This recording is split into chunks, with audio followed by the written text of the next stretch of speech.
সম্পাদক আবুল হোসেন কংগ্রেস দলে যোগদান করেছে। আজকে একটু আগে বিজেপি দুষ্কৃতীরা সম্পূর্ণ পরিকল্পিতভাবে তাকে বাড়ি থেকে রাতের অন্ধকারে গাড়ি দিয়ে জোর করে সেখানে তুলে নিয়ে যায়। এখন পর্যন্ত তার পরিবারের কাছ থেকে আমরা খবর পেয়েছি সেই লোকটা সেখানে নিখোঁজ।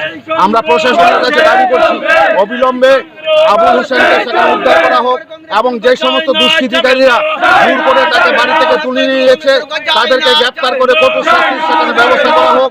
আজকে এই ঘটনা প্রমাণিত এই ত্রিপুরার যে বিজেপি শাসনে সেখানে গুন্ডারাজ চলছে, সেই গুন্ডারাজের বিরুদ্ধে সেখানে যুব কংগ্রেসের আন্দোলন চলছে।